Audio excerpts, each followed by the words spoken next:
Seguimos no segundo vídeo de 3 que descreverão o vivenciado no dia 20 de maio de 1940, na Bélgica. 8h30, Tirlemont. Quando chegamos, um oficial alemão fez-nos esta observação, abre aspas. Levamos 5 dias para chegar a Tirlemont, fecha aspas. Estávamos a cerca de 100 quilômetros de Aachen, portanto, eles avançaram uma média de 20 quilômetros por dia. Nada mal.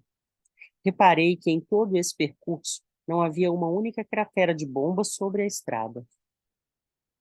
Deduzi daí que, ao mesmo tempo que procuravam colocar fora de ação as estradas de ferro da Bélgica, os Stukas tinham todo o cuidado possível para não danificar as rodovias nem as pontes.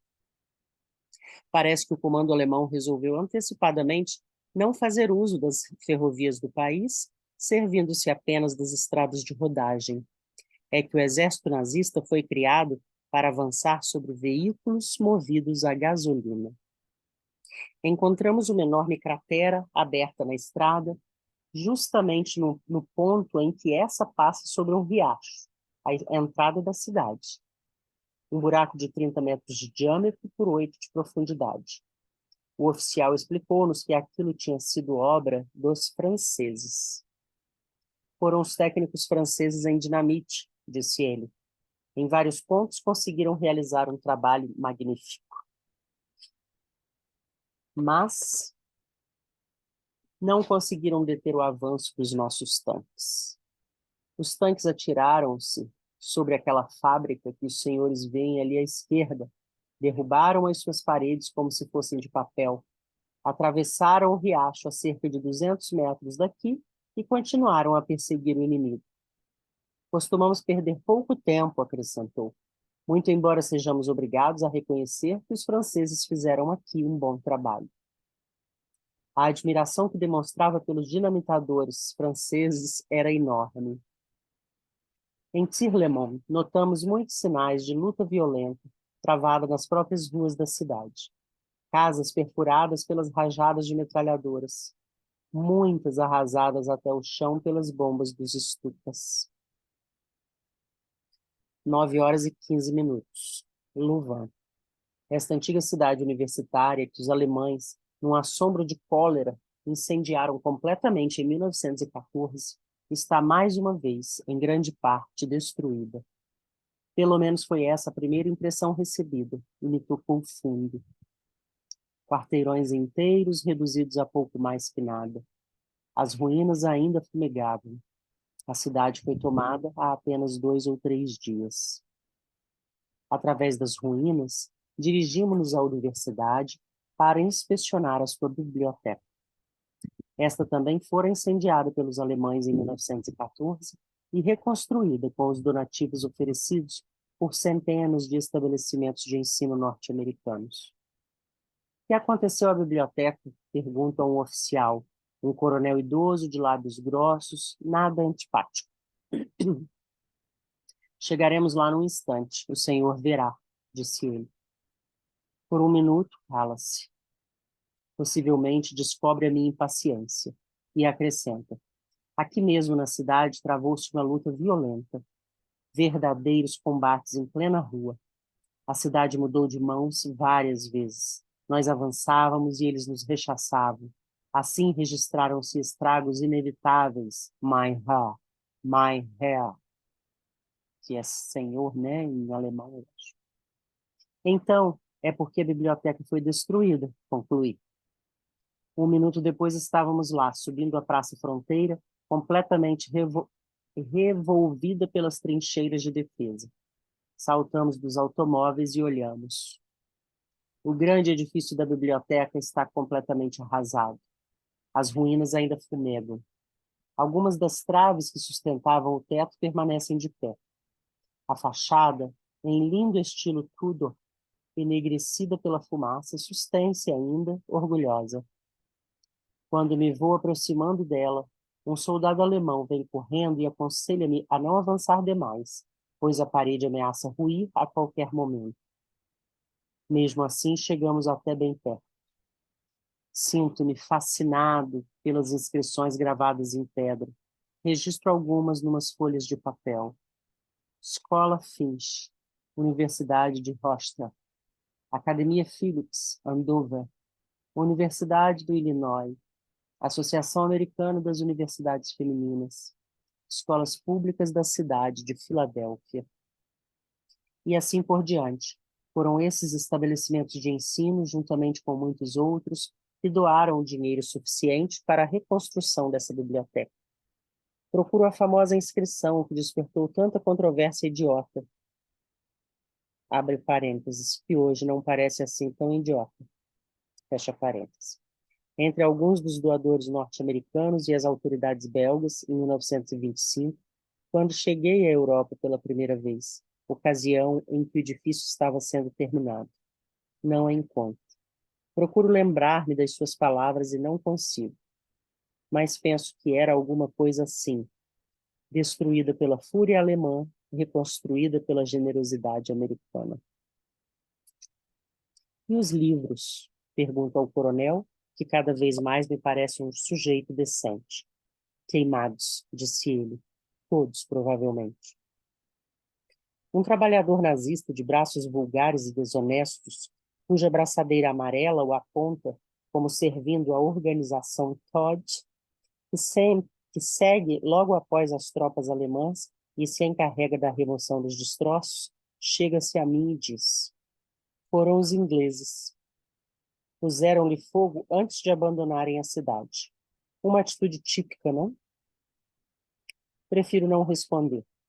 Mais tarde, porém, conversando a sós com o coronel, aborda o assunto.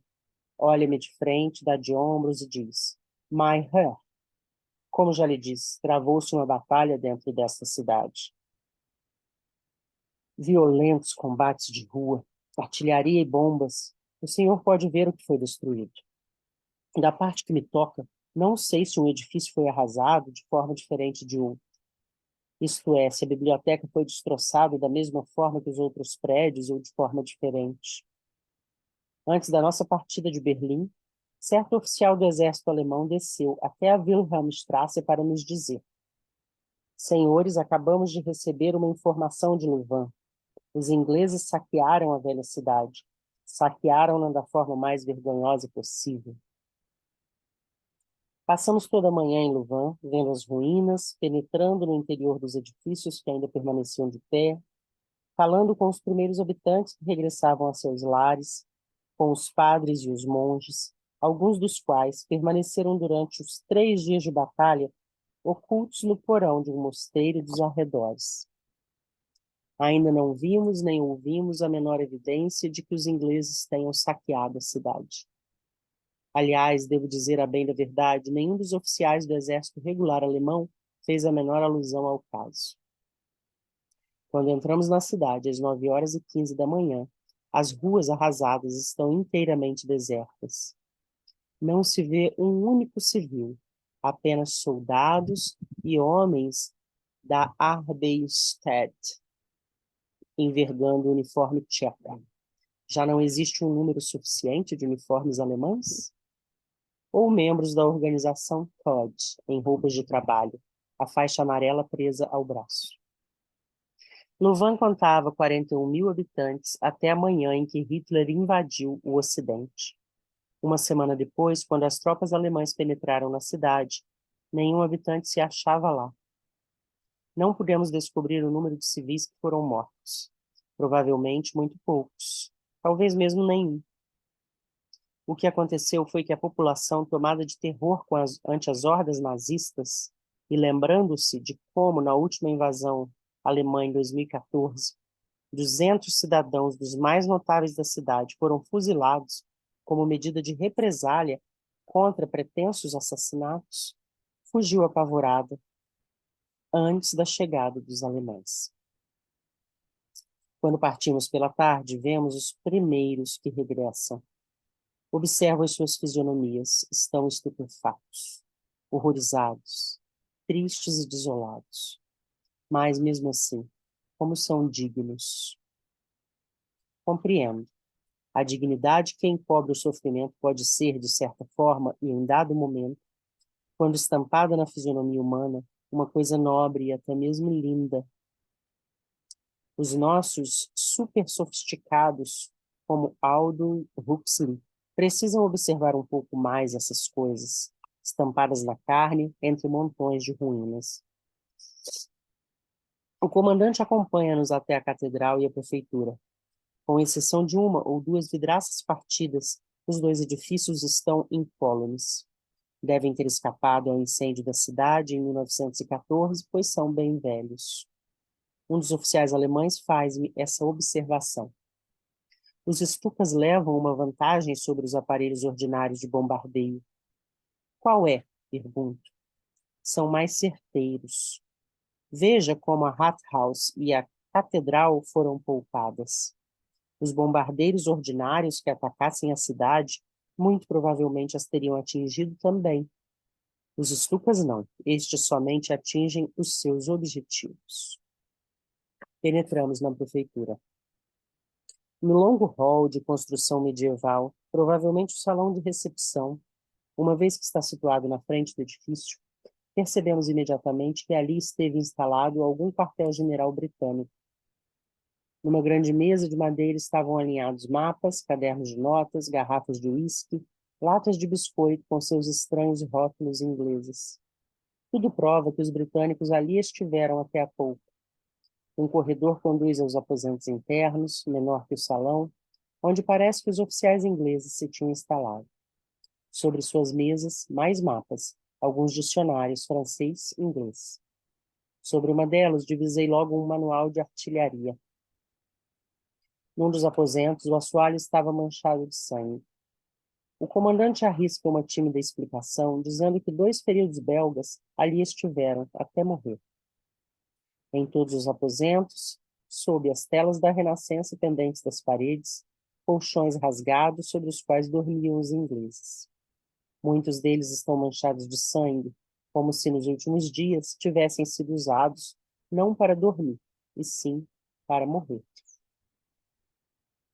Quando deixamos a prefeitura, passando pelo hall de recepção, reparei que uma grande placa de bronze pregada sobre a parede do fundo estava cortada ao meio, só restando ali uma metade. Que diz a isto? Perguntei a um dos oficiais. Ele murmura alguma coisa sobre a honra das forças armadas alemãs, dizendo que a placa homenageava os mortos de Louvain, os 200 civis fuzilados como reféns pelo exército alemão em 1914, e que, como todo o mundo sabia, esses 200 civis tinham sido fuzilados apenas em consequência do assassinato de soldados alemães mortos em emboscada pelos belgas. Aqui tem uma nota de rodapé em que ele diz que não houve emboscadas em 1914. E o alemão continuou, que a placa dizia qualquer coisa sobre a barbaridade dos soldados alemães, que era preciso manter a honra do exército germânico, e que, em consequência de tudo isso, a outra metade, a que falava dos mártires heróicos e dos bárbaros alemães, tinha sido removida, mas que a parte que ali estava, a que comemorava os feitos heróicos do exército belga em defesa de sua terra, tinha sido deixada intacta porque os alemães nada tinham contra ela, muito ao contrário. Nas ruínas da Praça Fronteira Estação, ainda permanece de pé um maciço monumento em torno do qual alemães e ingleses lutaram desta vez durante 3 dias seguidos. Esse monumento lembra também os homens da cidade fuzilados em 1914. Exibe mesmo os seus nomes. Até agora os alemães ainda não se lembraram de dinamitá-lo. Paramos alguns momentos no meio da praça para respirar um pouco. Alguns refugiados, com o terror ainda estampado na face, começam a aparecer, procurando caminho entre as ruínas. Estão silenciosos, amargurados, orgulhosos. Embora chegue a cortar o coração, detivemos alguns deles e tentamos interrogá-los. Alguns dos nossos querem tirar a limpo a acusação alemã de que foram os ingleses que atearam fogo ao edifício da biblioteca de Louvain, na crença de que os alemães seriam acusados por esse crime, o que inflamaria ainda mais a opinião pública americana contra os nazistas. Notando, entretanto, os oficiais que estão em nossa companhia, Os belgas mostram-se dissimulados, tímidos e não nos dizem coisa alguma. Insistem em afirmar que nada viram. Não estavam na cidade durante a luta. Tinham fugido para as colinas. Como poderiam ver alguma coisa? Protestou um velho, olhando os alemães com a fisionomia fechada. Um padre belga está entre os que voltam. Também não vira nada. Eu estava no porão do mosteiro, diz ele, rezando pelas minhas ovelhas. Uma freira alemã conta de que maneira, em companhia de 56 crianças, ficou oculta no porão do convento durante os 3 dias que durou a luta. Lembra-se de que as bombas começaram a cair sobre o Louvain na manhã de sexta-feira 10. Não houve nenhum aviso prévio. Ninguém esperava pelo bombardeio. A Bélgica não estava em guerra. A Bélgica não fizera coisa alguma contra ninguém. A essa altura faz uma pausa e repara no olhar dos oficiais alemães. A senhora é alemã, não? Pergunta um deles. Já. E acrescenta apressadamente com a voz amedrontada. Naturalmente, como alemã, fiquei satisfeita quando cessou a luta e chegaram as tropas alemãs. O comandante, encorajado, quer levar-nos até o convento para falar a outros monges alemães que lá existem. Mas compreendemos que isso é apenas um pouco mais de propaganda que ele deseja e pedimos aos oficiais para continuar a viagem. Partimos para Bruxelas. Por volta do meio-dia, rodamos por uma estrada poeirenta rumo a Bruxelas. Quando alguém avista Stinokerzel e seu castelo medieval, onde Otto von Habsburg e sua mãe, a ex-imperatriz da Áustria-Húngara, Zita, estavam residindo. Paramos para olhar o castelo. Também ele foi bombardeado. O castelo do arquiduque Otto é uma construção antiga, feia, eriçada de numerosas torres numa massa compacta. Em torno, um fosso lamacento. Quando nos aproximamos, descobrimos que uma parte do telhado foi arrancada, enquanto uma das paredes dá a impressão de que vai ruir. As janelas estão destroçadas. Evidentemente, registrou-se ali a explosão de uma bomba de alto poder. Chegando mais perto, vemos 2 enormes crateras abertas pelas bombas, que agora faziam parte do fosso, aumentando ainda mais. É indiscutível que o edifício continua de pé, porque os 2 projéteis, provavelmente de 250 quilos, explodiram no fosso, tendo a água e a lama contribuído para diminuir o efeito da explosão. O fosso fica a uma distância de apenas uns 20 metros do castelo, o que prova que as bombas traziam boa pontaria, evidentemente, obra dos estupas. Por que motivo bombardear o castelo de Otto von Habsburg? É a pergunta que faço a um oficial. Ele também não pode compreender. Finalmente faz uma sugestão. Sem dúvida, o castelo foi usado pelos ingleses como quartel-general. Portanto, seria um objetivo militar perfeitamente justo. Logo que ali penetramos, pudemos notar que o local fora saqueado, embora não muito. Via-se perfeitamente que os seus ocupantes tiveram que o abandonar a toda pressa. No dormitório de cima, roupas femininas estão espalhadas pelo chão, sobre as cadeiras, atiradas sobre as camas, como se os que ali se achavam não pudessem atinar com as peças que deviam levar consigo e não tivessem tempo ou espaço suficiente nas suas malas para transportá-las em grande quantidade. Todos os guarda-roupas estão cheios de vestidos e casacos pendurados nos seus cabides. Num dos quartos, ocupados por um homem, livros, suéteres, ternos, bastões de golfe, discos de vitrola, cadernos de apontamento e louça acham-se espalhados por toda parte. No salão do pavimento térreo, uma sala enorme mobiliada com mau gosto burguês. Livros, cadernos de apontamentos e tinteiros, colocados desordenadamente sobre uma grande mesa. Um grande livro sobre insetos mostrava sinais evidentes de ter sido constantemente manuseado por alguém, talvez pelo próprio Otto. Em cima, no aposento que supus ser o seu estúdio pessoal, Reparei num livro escrito em francês, cujo título era este: A Guerra que se Aproxima. Reparei nos livros de Otto. Existem ali obras notáveis em francês, alemão e inglês. Indiscutivelmente, o arquiduque tinha um ótimo gosto em matéria de leitura. Muitos livros, naturalmente, são os textos que teve de estudar na universidade, sobre política, economia, etc. Percorremos os vários aposentos do castelo durante mais de meia hora. Na sua maioria estão pobremente mobiliados. Os banheiros são bastante primitivos. Está escrito lembro-se. Lembro-me, talvez, do esplendor, lembro-me do esplendor que observei na Hofburg, em Viena, onde os Habsburgs reinaram por tantos séculos. Que diferença enorme disto aqui. Alguns dos nossos estão reunindo lembranças da visita, espadas, pistolas antigas, vários outros objetos. De minha parte, apanho uma página de uma composição em inglês, evidentemente feita por Otto, quando procurava aperfeiçoar os seus conhecimentos em nossa língua antes de sua recente visita aos Estados Unidos. Tive a impressão de que cometi um furto. Um oficial alemão estende-me o boné de estudante de Otto.